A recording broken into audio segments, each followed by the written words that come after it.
Oh, hi Ellen, how was your trip to see Ubisoft in Canada? Oh my goodness, it was great. I mean, Montreal, it was, you know, it just had this je ne sais quoi.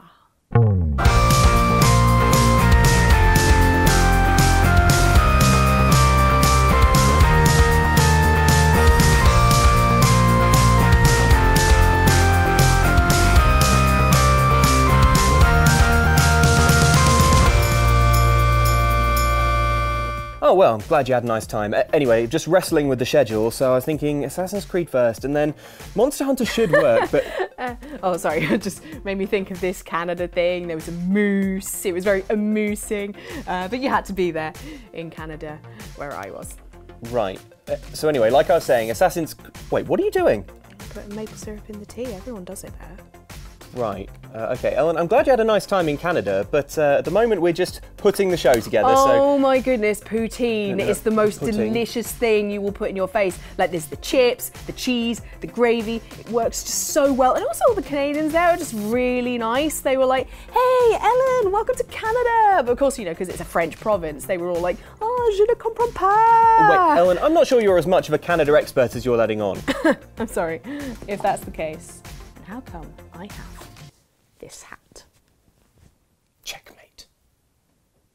Show of the weekend, show of the weekend, show of the weekend, show of the weekend, show of the weekend. Oh, Canada, you were quite freezing cold. As the anthem goes. For real. There was a lot of snow. Oh, Canada. Quick, stop now. We're right on the edge of upsetting Canadian viewers. I think. They're fine, eh? And that was it. And now we have to do a formal apology. It was Canadians who made me buy this hat. I went on Twitter. I like this hat. I shouldn't buy it. Twitter is not all Canadians. The Canadians were like, yes. I hope you enjoyed your last trip to Canada. Right? Not letting you back in. Can I try the hat on? Yes. You have lice, do you? No. Great, cool. Hey! Aww. It's me, Canada Luke. Eh? Saying hey. What do you think about that? Oh my god. This'll all come out. No. Some of it'll come out. It's an endearing joke. I love Canada. I did a school project on Canada. We all love Canada. No more digging. So why on earth were you in Canada, Ellen? I was going to have a look at some things at Ubisoft Montreal. Nice. To look at Assassin's Creed. Assassin's Creed. And as a long-time Assassin's Creed fan, I was a little bit fangirly. I'm imagining you were like... I maintained my professionalism, but inside I was screaming. Inside you were sobbing. Inside you were ugly crying the whole time. I was going to say, you know, they would go to meet some of the artists who worked on the film, and you're like, oh, great. It's available as a free update on January 27th. And is that going to be all platforms on the same day? So inside you're like... I did at one point be like, well, Assassin's Creed 2 is one of the main reasons I moved across to console from PC and stuff. And one of the reasons I kind of have the job I do now, so I'm just trying to be cool. But you're saying it all in that voice. Not quite. I'm imagining the employees there just like, There's very nice like French Canadians being like, Yeah. I mean, we also like Assassin's Creed. Right. Take her to the airport. Well, they took us into the Foley room where they make all the noises for the game. So, like... It's where there's someone there going...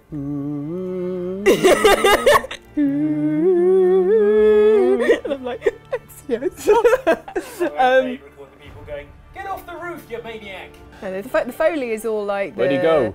The He's noises of like people running and stuff like that. Did they do that by stamping their feet increasingly quiet and then loud like this? To give the impression. So while you're in there hay was bale, also a like... big mixing desk in the other room. What sound does that make? All of them.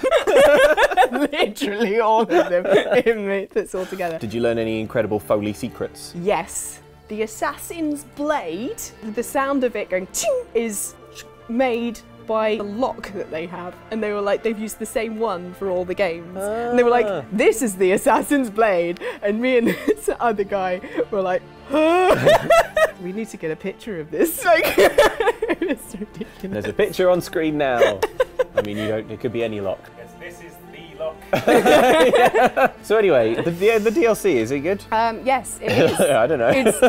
It's available now. The hidden ones is like, I basically got a little bit of hands-on time, about an hour with it, and didn't get to too many spoilery bits. Okay. It happens like 4 years or so after the end of the main game. Wow, really? Yeah, it's a little bit down the line. Some things have happened. I'm not going to say any spoilers. I'm making no promises. I don't know what happens in the end of the game, so things I say might be a spoiler.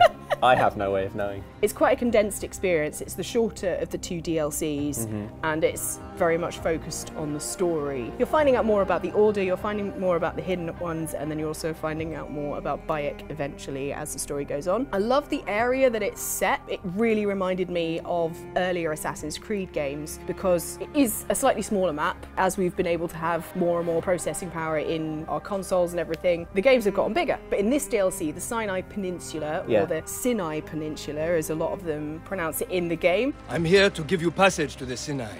Right. So I've been pronouncing it both ways, just in case. No, you've got to commit. Use my trick of just saying it as fast as you possibly can. No. There we go. Can't even tell if that was right or wrong. Bayek travels to the region.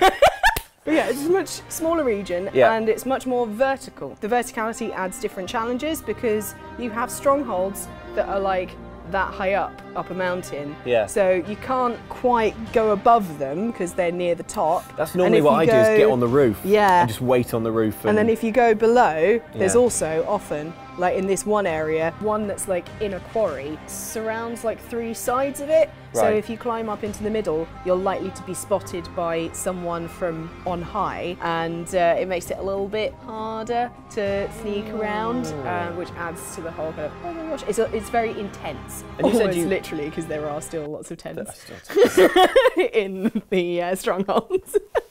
It's quite promising. You said you played it for like an hour and didn't feel like you got into any spoilery territory, which suggests to me that it's longer than like an hour and 10 minutes. Chatting to the devs, it's about 3 hours in total of extra gameplay. So you've got 3 main missions and then a handful of side missions as well. I did 1 and a tiny bit. I like started the second mission and also did a side quest and went after the stronghold a little bit, because that's something that I really like to do. Clear out the stronghold. Get I like clearing out those strongholds.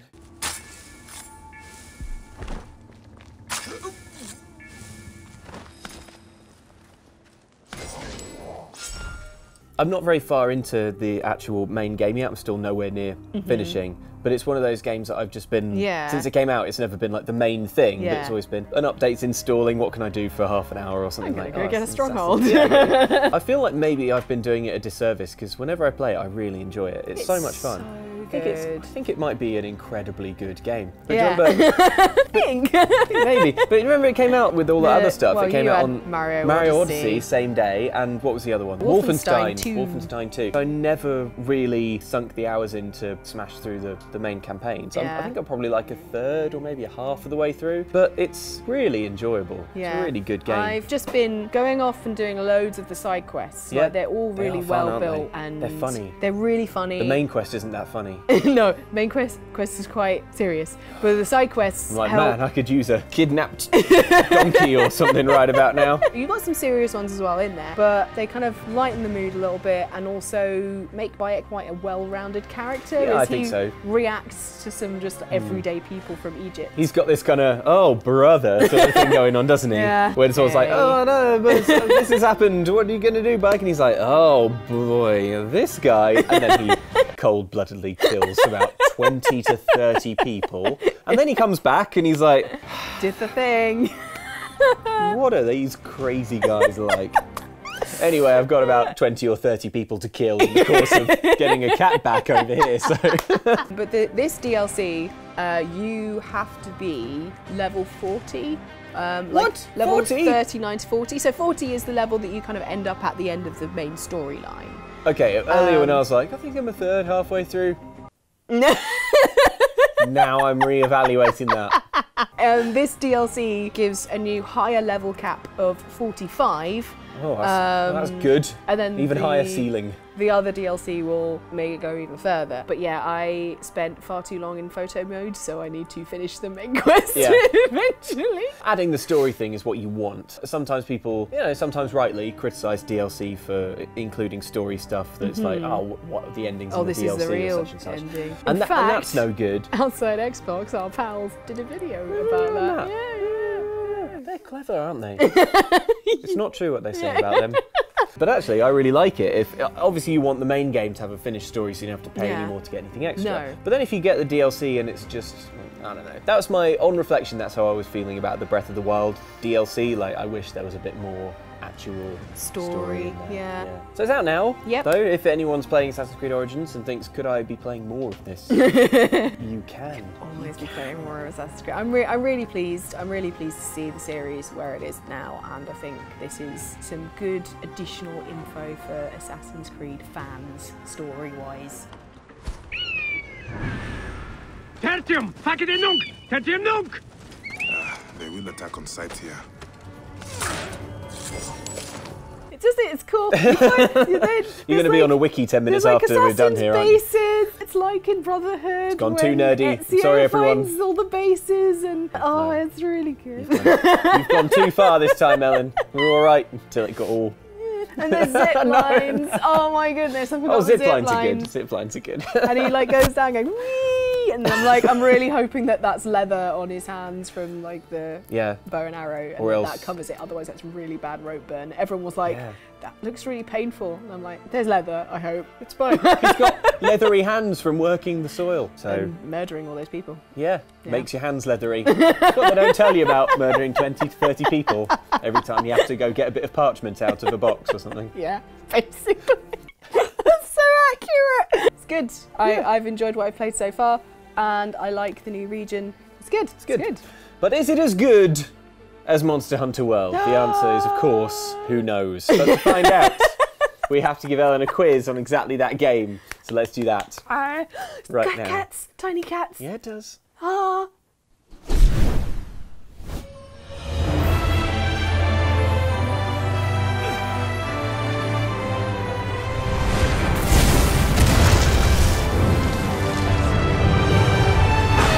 Monster Hunter World is out at last!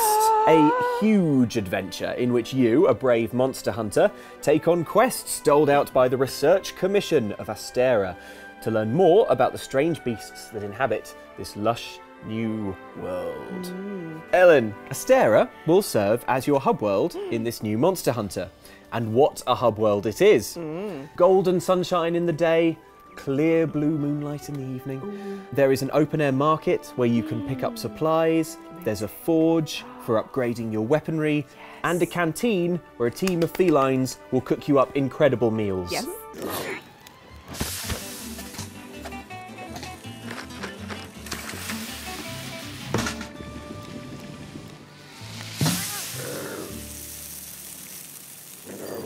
But perhaps best of all, at the top of Xtra is a ship perched on top of a rocky outcrop, accessible by lift, that serves as an open-air pub and meeting point for hunters. It is basically the best in-game environment I've ever seen. So Ellen, I want to know, where in a video game would you like to permanently live? Ooh. James has his thinking face on. He's thinking. I can tell he's thinking.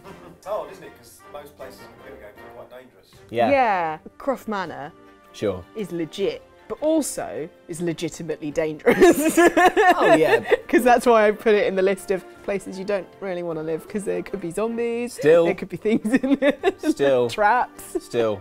That acreage. I know. That sweet acreage. Ruinous to heat. Yeah. Ruinous to heat. I would absolutely love it if in the new game, because she gets her house back in the DLC, in the new game, there is just one bit that is owned by the National Trust. Like a velvet rope. She's doing some training, and then she looks, and there's just some people looking around going, oh, this is nice. Where's the cafe? Where's the gift shop? Yeah. I want to buy a pot plant. Mine would probably be my current game, Elite Dangerous, because I've got a really cool spaceship. You just want to live in your spaceship. So I would Cool live in my spaceship. spaceship. I really like the town of Puerto Coyo from the Curse of Montreal. Yeah. Assassin's Creed Black Flag, there's a few nice islands. Yeah, there's some really like we're all going really quite lovely. Can you tell that it's winter in London? Yeah. But we're all like, I want to live in the Monster Hunter tropical forest. I want to live in Monkey Island. Yeah. You just get hedgehogs running around all the time though. It's an annual thing. There's a festival for it. Everyone comes out with banners and floats. Here, the running of the hedgehog. Here, I imagine the air there is crisp. I imagine humidity is low in Green Hill Zone. Would the music not be a bit relentless? Guys, I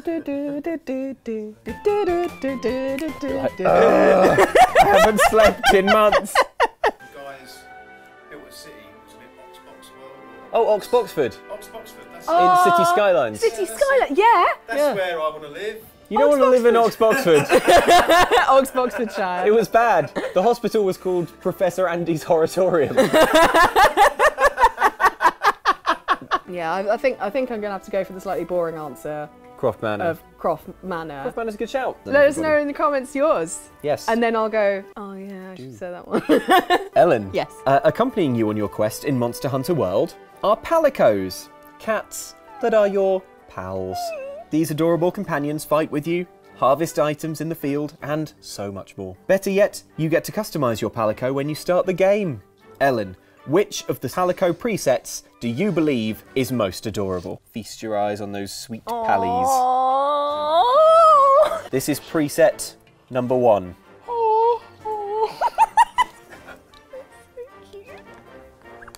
It's so cute. But is it as cute as preset 2? I don't think we're going to get much more than that. Number 4. A little white eyeliner. But what about preset number 5? Look at those big green eyes. But what about preset number 6? Oh, he's so mad. He's so angry. He's a little angry kitty. What's it got someone to be so angry about?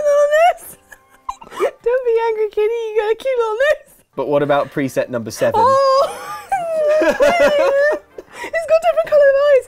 Oh, if that was mine, I'd call it David after David Bowie. That's good. Yeah. That's good. Tell you what, this cat is giving off real David Bowie vibes, actually. 8. Oh, little emo face of the previous one. What do we think about this? This is number 9. I've never seen a kitty with round ears. It's adorable. It looks like a little mouse. What about this? He's so angry. Oh, He's a mad kitty. moody cat number 10. Oh, we're back to the Oz. That's a promising sign. And finally, Palico preset number 12. Oh my god. Little Scottish Fold. Probably the smiliest one. You've seen all 12 Palico presets. Okay. Now, which do you think is cutest? See, there isn't a traditional brown tabby No. here. You can do an awful lot of customization with the fur and the patterns, but for simplicity's sake, we're just sticking with the presets here. Yeah. I'm surprised because the tabbies are my weakness. I think it's between 1 and 3. Okay. Or is it 5? Or is it this kitty? No, it's 5. Number 5, that's it. It's the little black kitty, little grey. We have a winner. Congratulations, eyes. number 5, kitty. It reminds me of a kitty I made friends with once in the street. Oh, it's so cute. Ellen, successful monster hunting is all about knowing your surroundings and knowing your quarry. Ellen, I'm going to show you 3 monsters from the early game. I want you to try and tell me where you think their weak points are. It's the Great Jagras. Oh. Mm-hmm. Oh, he's just eating it all in one. Yeah. Oh, in a big belly that looks like when it expands, it will be a bit thinner than the rest of his body. So like it's quite dense, but then if he expands it, massive weak spot, I think. And also because the weak spot is right underneath his very dangerous mouth. Yep, so you're going for the belly? Yeah. The belly is quite correct. The head is also a weak point, as it is with most creatures.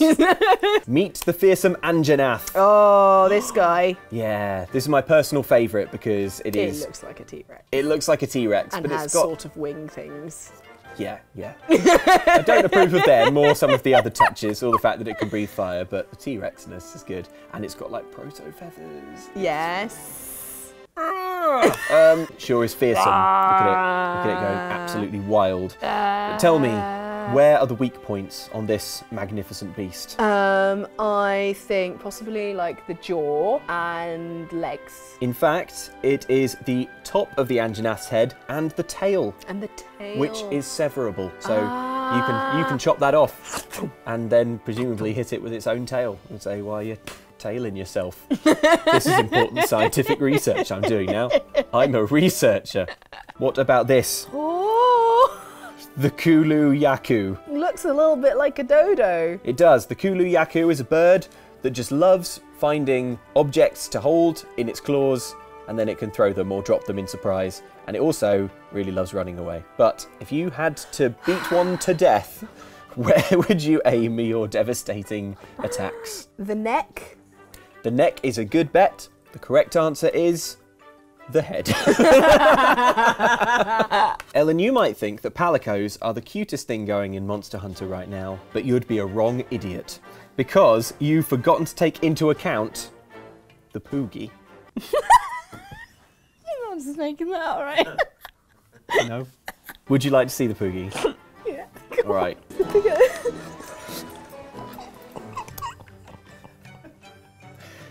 She wasn't ready. Ellen, you can improve your relationship with the Poogie by petting it. Yeah. But timing is everything. Right. Yeah, he pushes you over. You don't blame it on the sunshine, don't blame it on the moonlight. Blame it on the Poogie. I can barely get to the end of that. For the final part of the challenge, we are going to test your Poogie petting skills. Okay. Please welcome, all the way from under my leg, our stand-in Poogie. Oh. This is, I think, what Beanie Babies are now. The world has become a strange and frightening place. When you hear the first beep, okay, that's when you go for that Poogie. Okay. And you tap the phone to stop the clock. Okay. Okay, you ready? The beep will come randomly. Here we go. Hand back, hand away, hand away. Hands by your sides. When you hear that beep.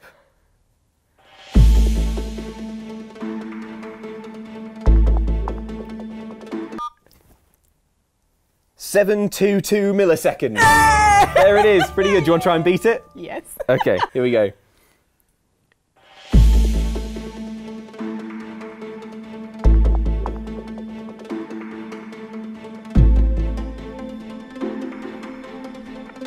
I've got to press start.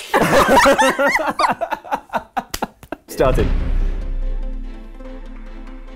And see your slides.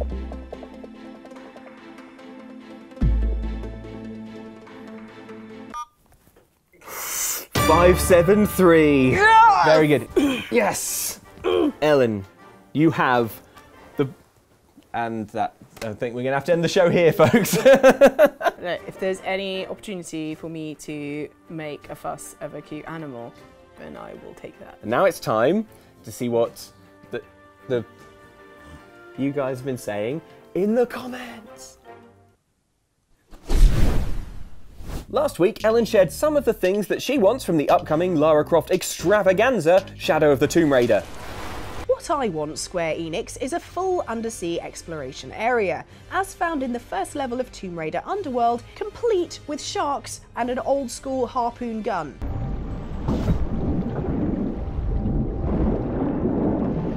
One of my suggestions really hit commenter The Cow of Beef, who confessed, "I just realised a horrible truth. I miss underwater sections." Yes, well, sadly, you can't convince everyone, Helen. What is it with Lara and getting lost in storms? What is she? Some kind of cyclone ranger? Boo! What? Jane came up with that one. You can't be mean to me. You boo me all the time. Boo to Ellen, specifically. Well, some people appreciate me, like Bailey Alexis Snow, who said, "Woo!" to Ellen, specifically. Thanks, Bailey. It's always nice to know that I'm not underappreciated. Ha! Elsewhere, Jane and I fought some gem-headed zombies in Metal Gear Survive, during which I put a little too much faith in my fellow players. As the scrub of the group, I will be expecting everyone else to look after me. Take care of me. Literally carry me. A few people were confused about your optimistic view, including Marcha Witch, who said, "I will expect everyone to take care of me." Luke Westaway, the precious, naive fool, protecting from online gaming and the who dwell there. What am I supposed to do? I can't exactly put faith in myself, can I? So I have to run the risk. Do you really? Well, our playstyle isn't exactly MLG. In fact, Matt the radar technician has us all sussed out. Your Let's Plays are at least 80% no-no-nos, and this has gone horribly wrongs. Are you sure about that, Matt? Let's pop to a better fence now. Yeah. Oh no, it died. The fence died. I have no words for how badly this has gone straight off the bat. Oh gosh. No.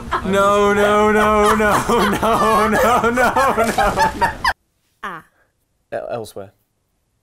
On last week's show of the weekend, Ellen experienced a weird phenomena while Jane and I discussed some Metal Gear Survive. What's the filing cabinet called in Metal Gear Survive?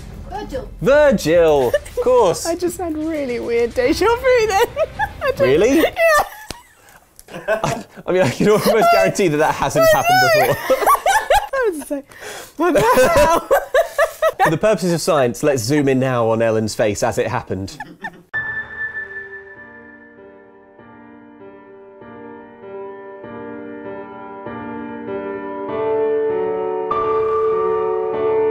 Brendan Stepp had another theory as to what happened. I don't know, is deja vu all that a surprise? Did we not already determine Ellen has psychic powers?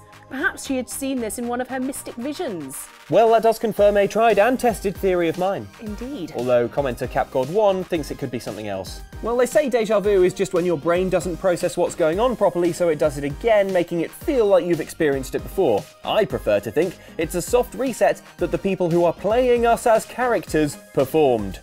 Nice one. Well, that about wraps it up for the comments, so let's see what else we've got in store for you guys. Am I done? I think, Oh my goodness, I just don't know what to do with this character. All she does is get excited about cats and giggle at things. There's no depth there. Oh, you think you have it bad. Could I have a Diet Coke, by the way? I think next week they're going to put me back in that evil Luke makeup. I can't do it again. I cannot have that eyeliner on. Just gets in the way. You know it's never in the contract. No. Never in the contract. I said. Oh. Hi guys! Oh, I love video games. Hello and welcome back to our little art corner that we have here. And I have here... You have an art? I have an art for you, Luke. Reveal it now! In this magical scrapbook of art things. Reveal it! And, right, Luke, last week I got you to draw Smash Blue Whale. Yes. But as a Dark Souls nightmarish version. You actually went even darker than I thought. It was pretty impressive. Well, I followed the brief. But we had someone Blair sent in a amazing painting. Show me. Whoa! Smash!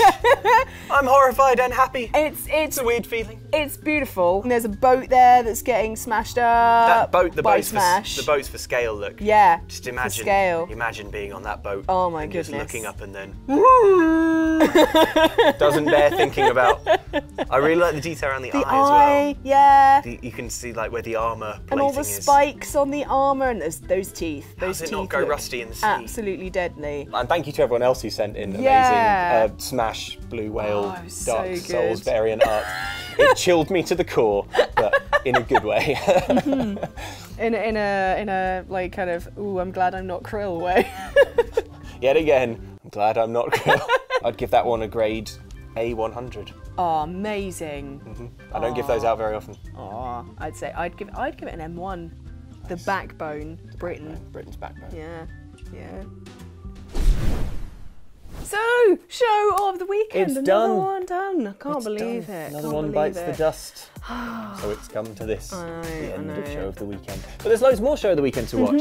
So get on the back catalogue if you haven't watched it all already. And if you have, maybe watch it again. Yeah. Maybe pick up on the hidden clues that we placed in each episode. Yeah. Possibly no guarantee of actual clues. Hidden narrative throughout the whole thing. Yes, that's right. That's right. Which will be the big reveal. You really get a sense of the whole narrative arc when you watch it. Thank you for watching, guys, and we will see you next time. Goodbye from us, and goodbye from Poogie. Where's Poogie?